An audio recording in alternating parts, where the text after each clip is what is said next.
Assalamualaikum coy.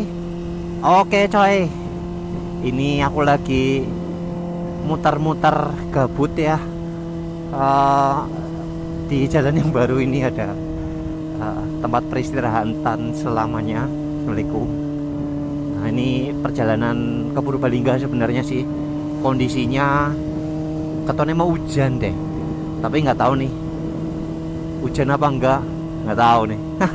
Ya semoga nggak hujan-hujan banget. Oh ternyata tembusannya di sini toh. Siap. Oke, mungkin kita akan coba di sini. Nah, ini mungkin perjalanan Purwokerto Purbalingga tapi lewat jalan pintas ya. Nah, tinggal jalannya bagus apa enggak nih. Feelingku sih nggak bagus loh. Feelingku ya, tapi ya bismillah lah, kita akan coba. Jadi kalau Zetik ini memang sebenarnya peruntukannya memang di jalan-jalan yang tergolong harus ya, saya ngomong harus ya, karena memang ini kan posisinya motor sport ya. Jadi jalanannya sebaiknya itu ya lancar dalam arti jalanannya bagus ya. Tapi kalau jalanannya itu kayak batu disusun ya, kayak sungai kering ya, lah itu kadang aduh susah ya. Kita ngomong susah maksudnya adalah posisinya ini kan posisi menunduk ya. Zetik itu kan posisinya menunduk, dimana beban itu ada di depan. Jadi kalau kita mengendarai Zetik itu posisinya akan bikin pegel, baik pegel di bahu atau mungkin pegel di pinggang ya.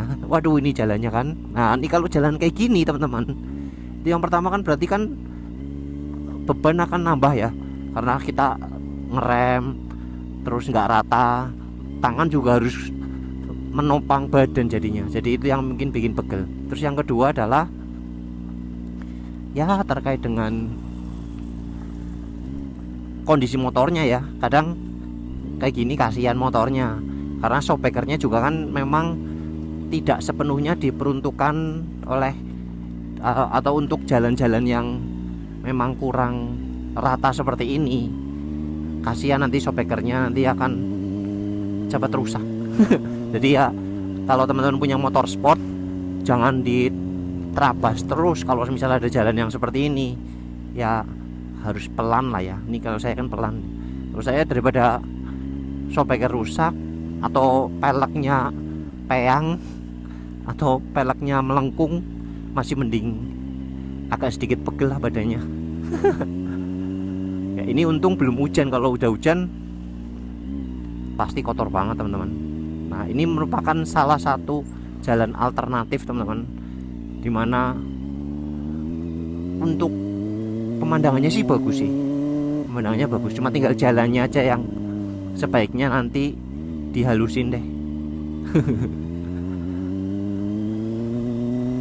Nah ini untuk motor sport ya teman-teman ya. Jadi kalau teman-teman tahu kan ada jenis-jenis motor, ada motor sport yang pakai fairing ya. Biasanya motor sport itu yang pakai fairing atau pakai tebing di depan nih kayak gini nih.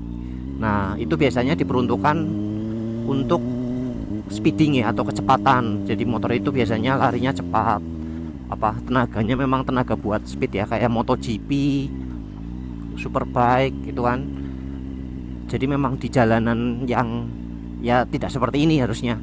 Jalanannya halus, bisa buat cepat, dan memang dari bodinya aja memang dia itu tidak melawan atau tidak nabrak angin ya, atau mengurangi ya, minimalisir kena angin. Makanya runcing-runcing di depan ini.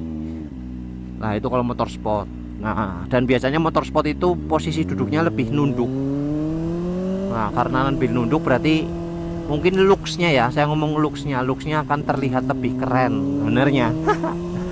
Akan terlihat lebih keren. Nah ini contoh ya, kita akan coba speeding.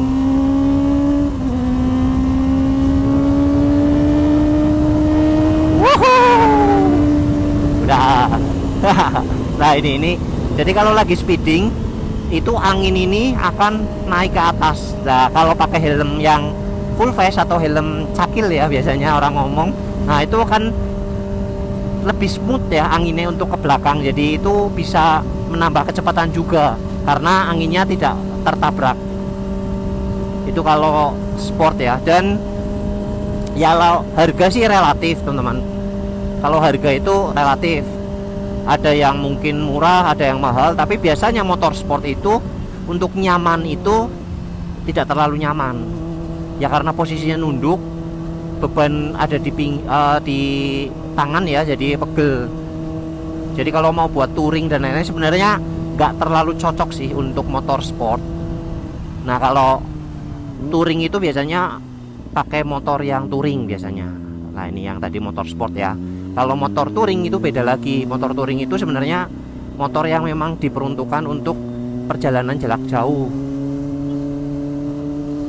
Nah, ngomong perjalanan jarak jauh, sebenarnya nggak perlu cepet-cepet banget, tapi dia stabil, irit. Nah, kalau motor sport jujur ya, itu sedikit lebih boros karena memang untuk bensinnya juga kan pengaruh ya, karena kecepatannya harus tinggi, jadi bensinnya juga ya pengeluaran bensinnya harus lebih banyak.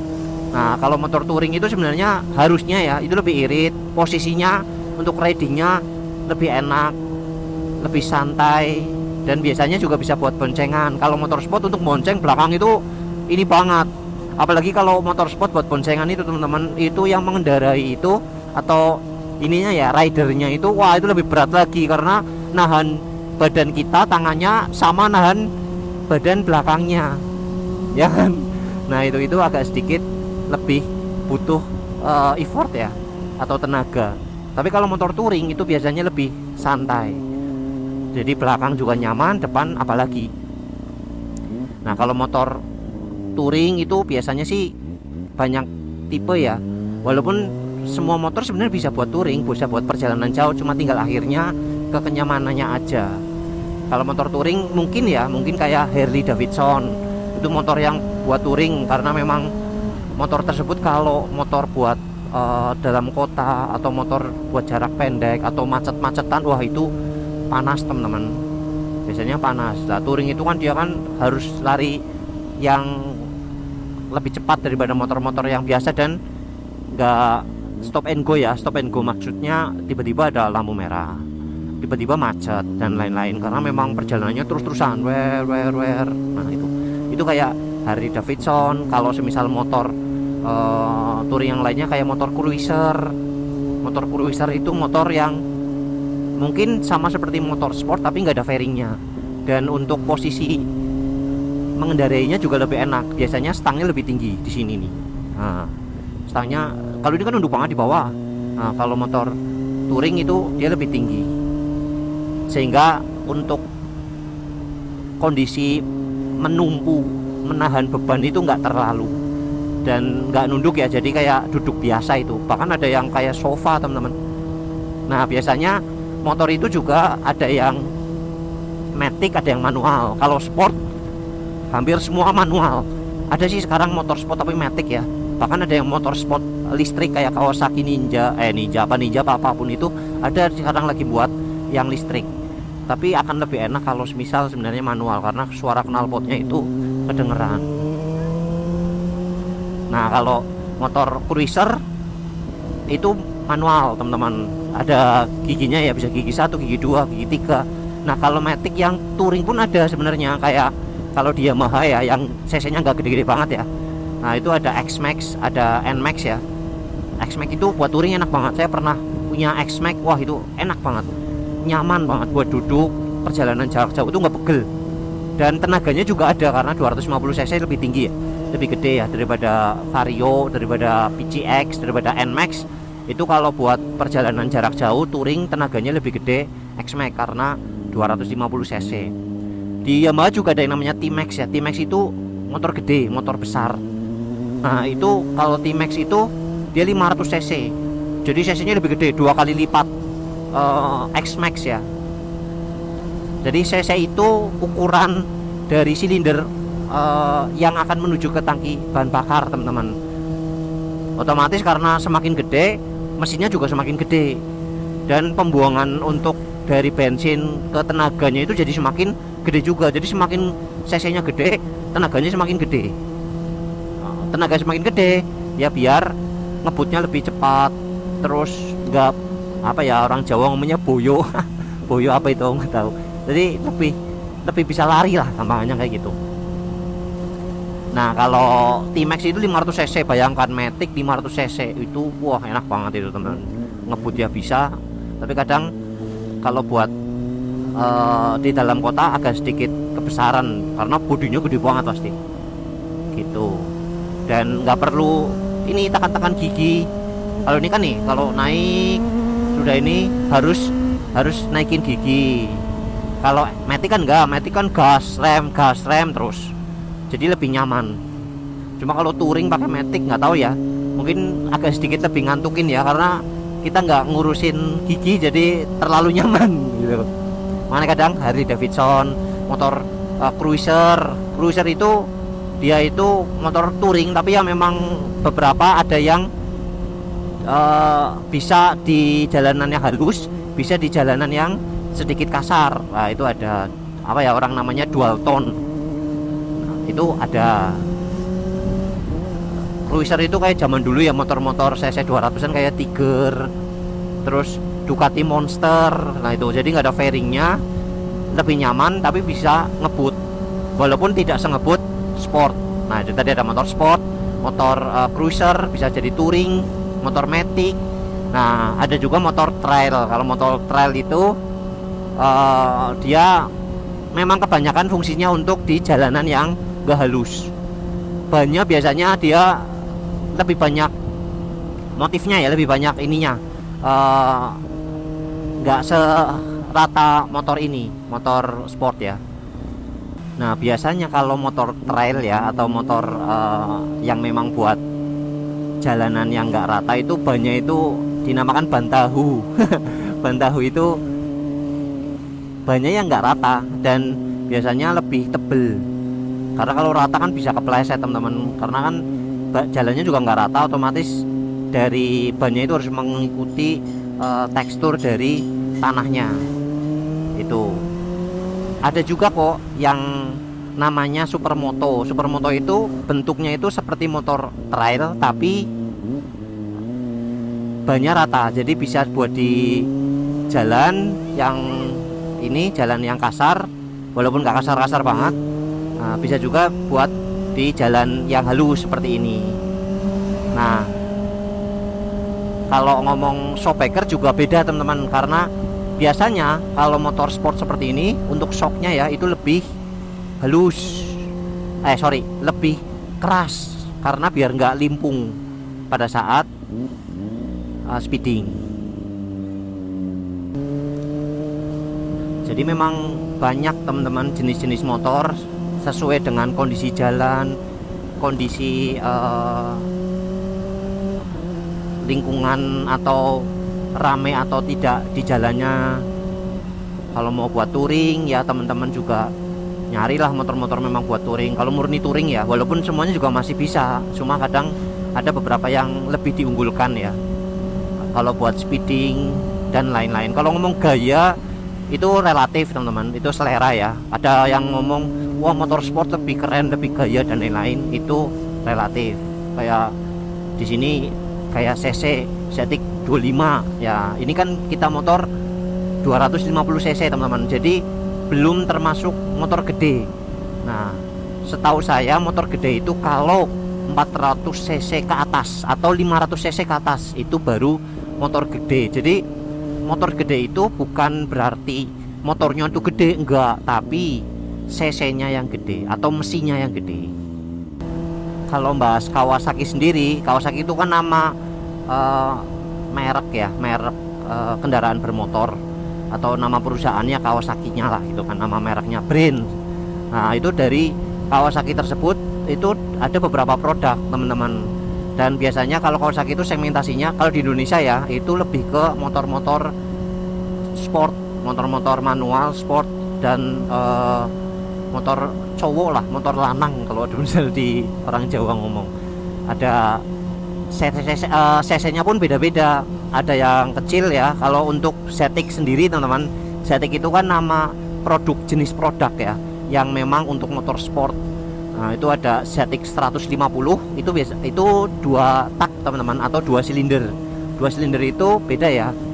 Biasanya kalau yang 2 silinder itu dia itu dari bunyinya udah kelihatan, yang tren teng teng teng teng teng teng teng. Nah, itu kita di Kawasaki ada 150 cc, ada ZX 25. Nah, ini kebetulan motor saya. Ada juga ZX 636 atau 636 karena cc-nya 636. Kalau ZX 150 berarti 150 cc, 250 berarti 250 cc. Kalau kakaknya ini yang tadi saya ngomong ZX 636 itu berarti 636 cc. Nah, bayangkan teman-teman, ini 250 cc. Berarti 2 kali lipatnya, bahkan lebih sedikit ya. 2 kali lipatnya lah ya. Lebih malah ya, kalau 2 kali lipatnya udah 500. Itu 636 cc. Berarti motornya gede karena mesinnya gede. Tenaganya pun akhirnya jadi gede. Nah, itu ada 636. Terus ada lagi lebih gede lagi, ZX 1000. Wah, bayangkan teman-teman, 1000 cc. Berarti mesinnya kan semobil gedenya. Bayangkan mobil yang 1000 cc dengan berat segitu. Kan beratnya kan bisa 1 ton ya mobil ya. 1000 kilo. Wah, itu mesinnya ditaruh di motor. Gimana nggak cepet motornya? Ya enggak. Nah, itu motor yang paling 200 kilo berat-beratnya, cuma dipakai 1 atau 2 orang, bannya cuma 2, tapi mesinnya segede mobil. Nah, itu namanya ZX 1000. Nah, ada yang lebih gede lagi, ZX 1400. Bayangkan 1400 cc, itu sama kayak mobil nih, kayak Brio. Tapi mesinnya segede Brio, tapi dia motor gitu. Wah, itu berarti kan lebih tenaganya lebih gede lagi. Jadi dari cc itulah nanti banyak pengaruhnya, dari tenaganya, dari boros bensinnya, dari kecepatannya, dari gede motornya. Nah, itu. Nah, kalau saya pribadi yang paling pas di jalanan di Indonesia ya, khususnya jalanan di daerah saya, itu ZX 25. Nggak munafik sih, kepengin beli motor gede, nggak munafik. Cuma ya itu, terpikir-pikir kembali, ketone nggak pas deh. Kalau misal aku sampai ganti moge dengan kondisi jalan yang seperti ini, banyak stop and go, karena kan pasti mesinnya lebih gede kan, mesin lebih panas, bensinnya lebih boros, perawatannya lebih ribet mungkin ya, dan yang pasti lebih mahal apa-apanya. Dari harga motornya ya pasti lebih mahal. Ush, bagus banget. sorry iklan. Pajaknya lebih mahal. Ini kalau ngomong apa adanya ya, pajak ini nih sekitar 1.300.000-an, sudah 200 tergantung kondisi ya, dan tergantung tahun dan lain-lainnya. Tapi kalau moge ya, ZX 6 aja yang tahun terbaru itu bisa sampai 3,5 sampai 4 juta teman-teman, per tahun. Apalagi ZX 1000. Nah, itu juga menjadi pertimbangan juga. Motor gede nggak bisa buat harian, palingnya buat dipakai seminggu sekali buat San Morian dan lain-lain. Kalau mau buat harian bisa, cuma kan kadang sayang boros, sayang ya apa-apanya lah ya, kondisi jalannya juga akan lebih ribet dan lain-lain.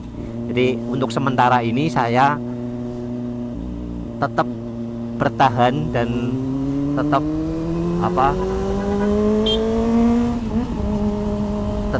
ada bertahan lah ya, ini tetap bertahan di ZX 25 dulu.